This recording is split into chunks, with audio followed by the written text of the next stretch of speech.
इस बीच बड़ी जानकारी, मोहम्मद यूनुस ने लंदन में एक बड़ा दावा किया। शेख हसीना को लेकर यह दावा किया गया, पीएम मोदी से बात करने का दावा किया है, जिसमें शेख हसीना को लेकर चर्चा थी। बड़ी जानकारी आप तक पहुंचा रहे हैं, जहां बताते चले कि बड़ा दावा मोहम्मद यूनुस ने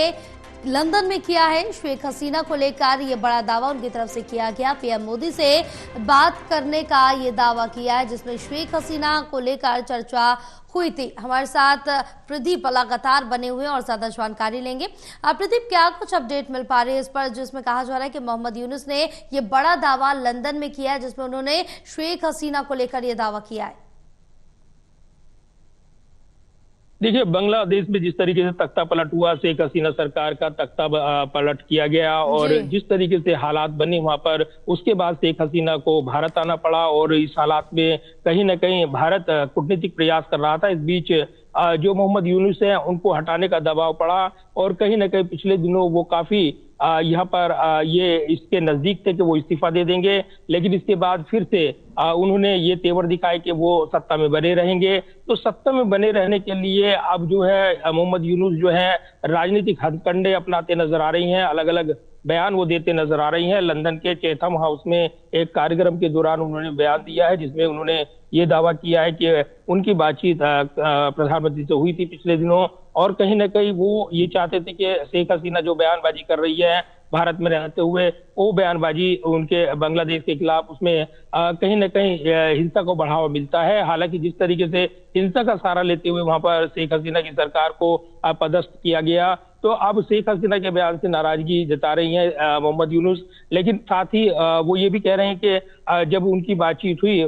कथित तौर पर उनका ये दावा है, तब प्रधानमंत्री की ओर से कहा गया है कि सोशल मीडिया का दौर है, ऐसे में इस पर पूरी तरीके से रोक नहीं लग सकती, बयानबाजी होती है। तो ये उनकी तरफ से कहा गया है, एक तरफा बयान है और माना जा रहा है कि एक नैरेटिव गढ़ने की कोशिश मोहम्मद यूनुस की ओर से हो रही है, क्योंकि बांग्लादेश की सत्ता में वो काबिज रहना चाहते हैं। पिछले दरवाजे से उनकी एंट्री हुई है और जिस तरीके से वो न तो वो चुने हुए नुमाइंदे हैं, बल्कि वो थोपे गए बांग्लादेश के ऊपर ऐसे नुमाइंदे हैं जो ये दावा करते हैं कि वो बांग्लादेश को एक चुनी हुई सरकार देंगे, चुनाव वो करवाएंगे। अप्रैल 2026 में ये दावा किया गया, लेकिन अभी तक वो जिस तरीके से अपना क्रियाकलाप कर रही हैं, एक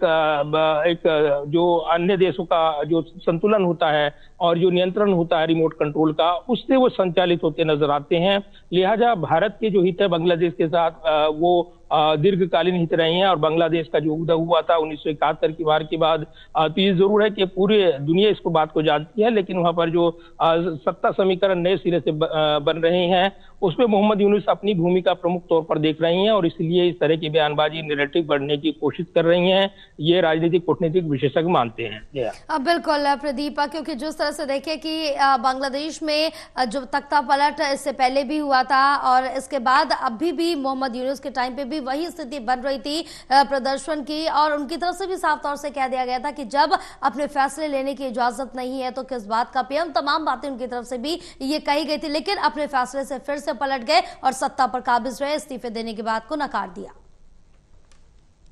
देखिए, बिल्कुल, और मोहम्मद यूनुस सत्ता पर काबिज रहने के लिए अपना एक झूठा नैरेटिव गढ़ रही हैं, अपने बेचारगी का नैरेटिव गढ़ते हुए वो नजर आते हैं और इसीलिए इस कार्यक्रम में उन्होंने ये जताने की कोशिश की है कि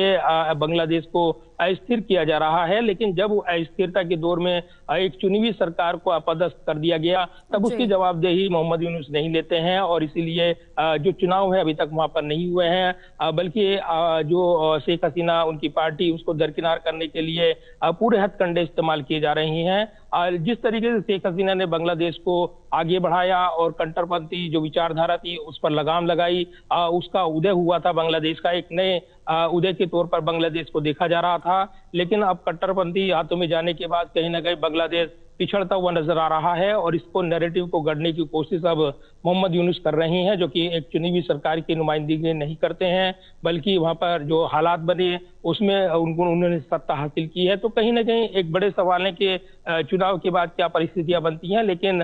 वो कहीं ना कहीं बयान देकर अपने आप को एक राजनेता के तौर पर स्थापित करने की कोशिश कर रही हैं, कूटनीतिक तौर पर अपनी अहमियत, अपने देश की अहमियत बताने की कोशिश कर रही हैं। लेकिन निश्चित तौर पर ये बड़े सवाल हैं कि अपदस्थ करने के बाद शेख हसीना, और अगर वो बयान देती हैं तो उससे असहज महसूस क्यों कर रहे हैं मोहम्मद यूनुस, ये बड़े सवाल हैं जिनके जवाब वो खुद नहीं दे पा रही हैं। अब बिल्कुल प्रदीप बहरहाल आप हमारे साथ बने रहे, आगे और भी जानकारी आपसे